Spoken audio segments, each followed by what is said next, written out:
दोस्तों, आपका आपने परिवार शुद्ध वचन में स्वागत है। दोस्तों, आज हम लोग जानेंगे कि हमारे द्वारा किए गए कार्य यानी कर्म, उनका हमारे जीवन में कैसा प्रभाव पड़ता है। इससे पहले आप अपने चैनल को सब्सक्राइब कर ले।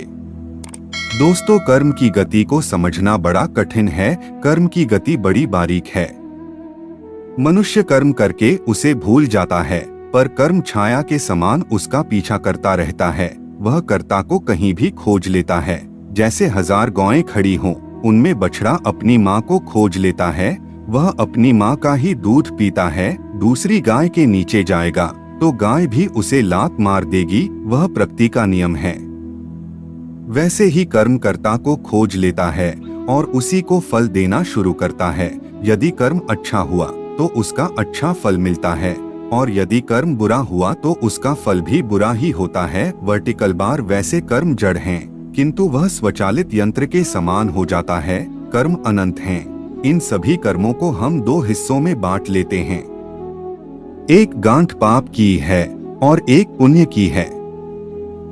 द्वे देह वै कर्मणि वेदितवे पापस्य एको राशियः पुण्यकृतो फन्ति तदिच्छस्व कर्माणि सुकृतानि कर्तुमिहैव ते कर्म कवयो वेद्यन्ते। अर्थात कर्म 2 प्रकार के हैं, एक राशि पाप की और दूसरी पुण्य की। ये दोनों एक दूसरे के विरोधी हैं, एक दूसरे को दबाते हैं।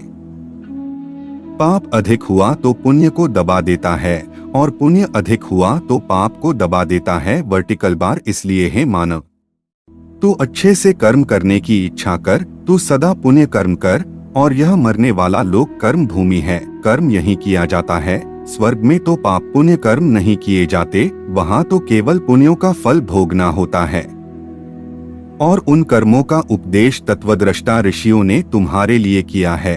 कहने का तात्पर्य, कर्मों की 2 गांठें हैं। उन गांठों को यदि हम तराजू के पलड़े पर रखकर तौलने लगें तो जो गांठ भारी होगी उसी तरफ का पलड़ा झुक जाएगा। यदि पुण्य की गांठ भारी हुई तो पुण्य का पलड़ा झुक जाएगा, और यदि पाप की गांठ भारी हुई तो पाप का पलड़ा झुकेगा।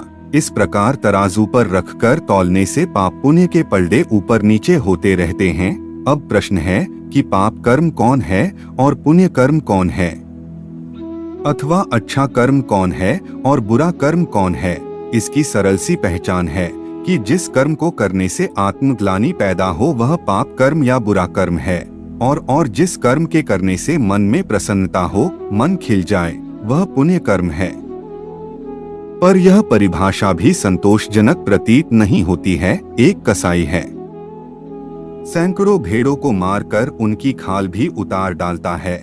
यह बहुत निंदित कर्म है, अहिंसावादी के लिए महापाप है। किंतु कसाई का मन प्रसन्न है कि आज मिट्टी मांस का ज्यादा पैसा मिलेगा। जानवरों को मारना उसके लिए घास काटने के समान है। अथवा अफ्रीकी लोग दुश्मन को मारने के लिए बंदूक से निशाने का अभ्यास करते हैं। किसी आदमी के सिर पर अंडा रखकर निशाना साधते हैं। अंडा फूट जाए, निशाना सही बैठ जाए तो बड़े प्रसन्न होते हैं। कर्म बहुत खतरनाक और प्राणलेवा हैं, किंतु वे बड़े प्रसन्न होते हैं कि हमारा सिपहसलार कितना निशानेबाज है। तो कैसे समझें कि कौन कर्म पाप है या कौन कर्म पुण्य है।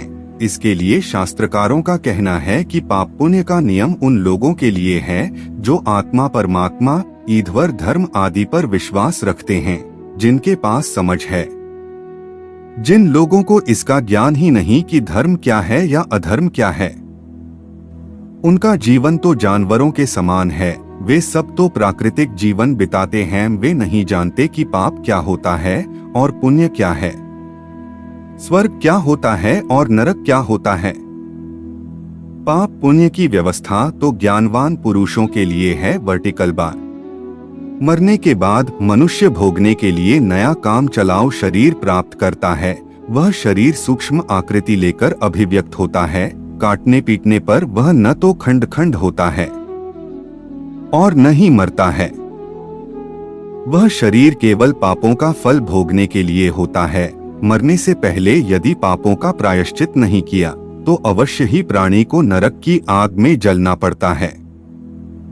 आत्म संसार से विदा होने से पहले प्रायश्चित कर लेना चाहिए। अन्यथा करोड़ों कल्पों में भी बिना भोगे हुए पापों का नाश नहीं हो सकता। जो मन, वचन और शरीर के द्वारा स्वयं पाप करता है, दूसरों से कराता है तथा किसी के दुष्कर्म का अनुमोदन करता है, उसके लिए नरक ही गति है। मानसिक पाप कर्म आथ जो पाप पूर्ण कर्म हैं, जिनके कारण मनुष्य नरक के अधिकारी होते हैं। उनका संक्षेप में परिचय दिया जाता है। दूसरे की स्त्री को प्राप्त करने की इच्छा रखने वाला और पराये धन को हड़पने का संकल्प करने वाला, जो अपने मन में सदा दूसरों का अनिष्ट चिंतन ही करता रहता है तथा न करने योग्य विपरीत कर्मों में प्रवृत्त होने का दुराग्रह, ये 4 प्रकार के मानसिक कर्म हैं। ऐसे कर्म का यदि संकल्प भी कर ले तो उनका फल अवश्य मिलता है। वह मानव योनि से नीचे गिरता है, वर्टिकल बार।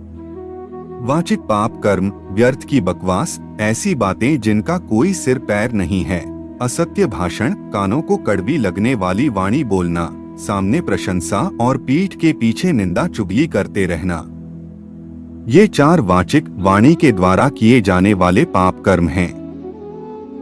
शारीरिक पाप कर्म अभक्ष्य भक्षणन, खाने योग्य वस्तु को खाना, प्राणियों की हिंसा करना, व्यर्थ के कामों में अपनी जीवनी शक्ति को नष्ट करना, दूसरे के धन पर आंख लगाए रखना और उसे छीनने का प्रयत्न करना, ये 4 प्रकार के शारीरिक कर्म हैं।